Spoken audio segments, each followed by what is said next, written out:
There is a massive industry built on telling you how to feel better. Buy this crystal. Download this meditation app.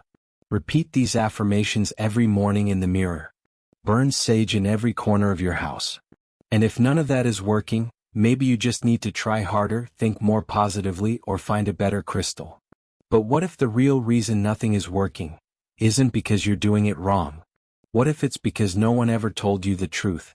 There is an entire system designed to keep you searching, buying, trying, without ever actually changing.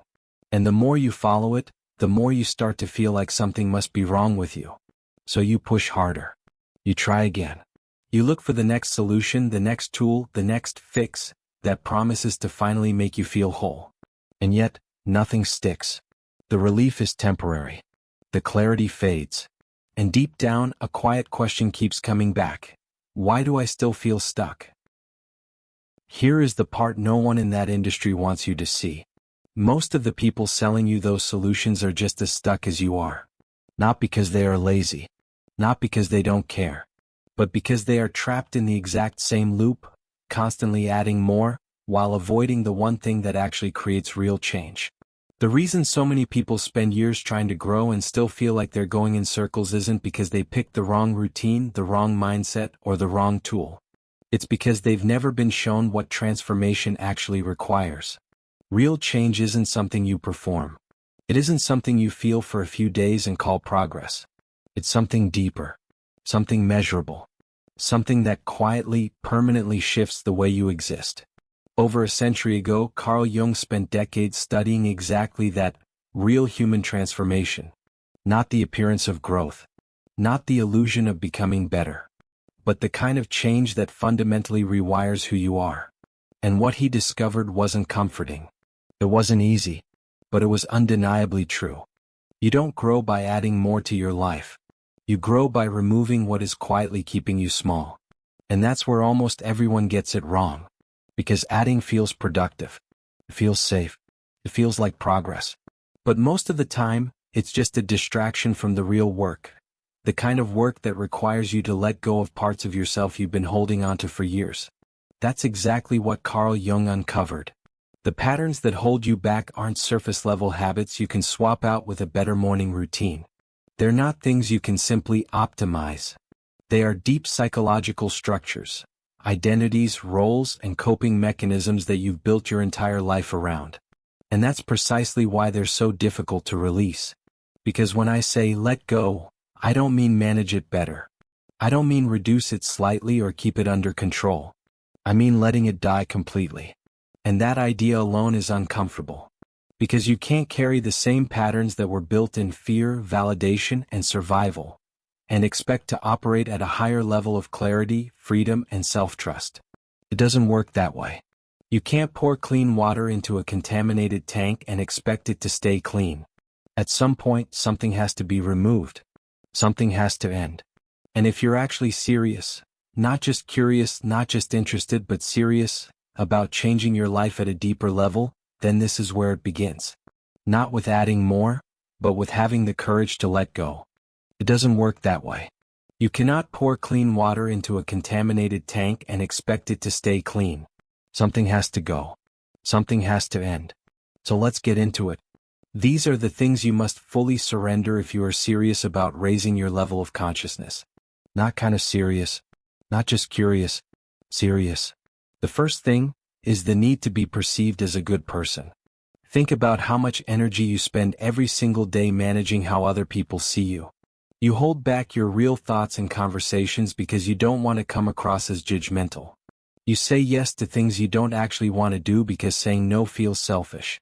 You smile through situations that frustrate you, drain you, even disrespect you, just so no one labels you as difficult. You hide the parts of yourself that might be inconvenient, uncomfortable, or too honest for other people to handle. And somewhere along the way, you've convinced yourself that this is what it means to be a good person. But according to Carl Jung, it's something else entirely. He called it the persona.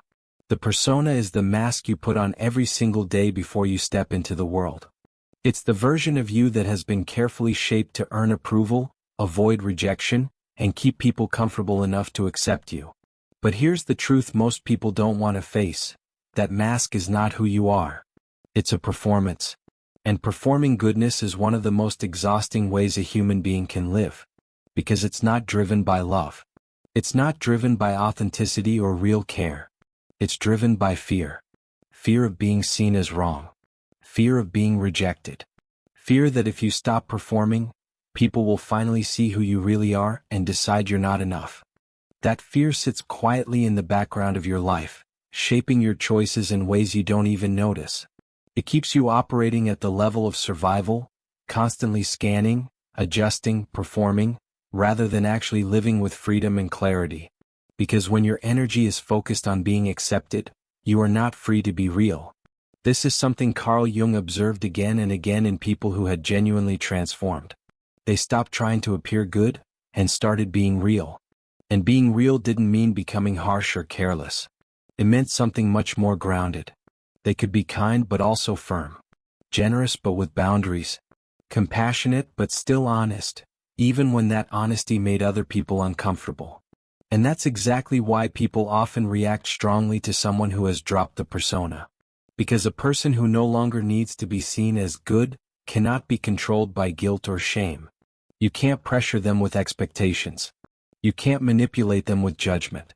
They already know who they are, and they're no longer negotiating that with the world. But here's the part most people aren't prepared for. Letting go of this pattern doesn't just feel uncomfortable. It can feel like losing a part of yourself. Because for many people, being the good one wasn't just a personality, it was a survival strategy. Maybe being good was how you kept peace in a chaotic home. Maybe being kind was how you earned love that should have been unconditional. Maybe staying agreeable was how you made yourself small enough to feel safe.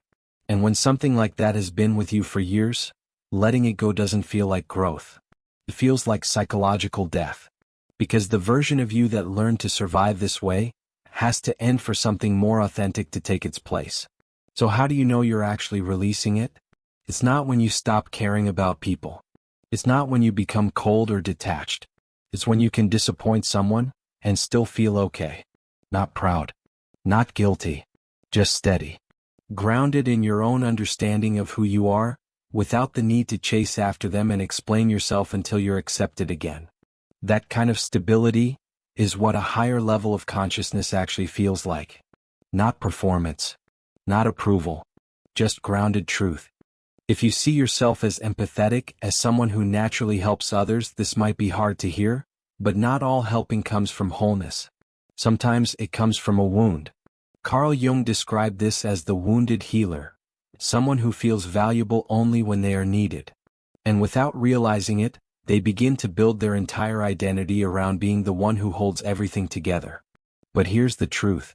When your sense of worth depends on being needed, you will unconsciously surround yourself with people who are struggling.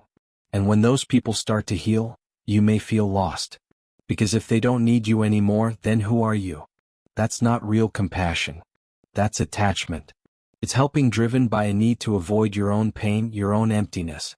And as long as that pattern is running, you are not operating from fullness. You are operating from lack. Real growth looks different. It means you can care without controlling. You can support without rescuing. You can be present with someone's pain without turning it into your responsibility to fix. You allow people to struggle, trusting that their growth is not yours to manage. Letting go of this identity is not easy. Because when you stop being the helper, you are forced to face yourself without that role. But that is exactly where real transformation begins. Real transformation doesn't come from becoming more. It comes from letting go of what you were never meant to carry. The masks, the roles, the patterns, they served you once but they are not you. And as you begin to release them, it may feel like you're losing yourself. But you're not. You're finally meeting who you are without the weight. This path isn't easy. It requires honesty, courage, and the willingness to sit in the unknown. But on the other side of that letting go is something real, something steady, something free.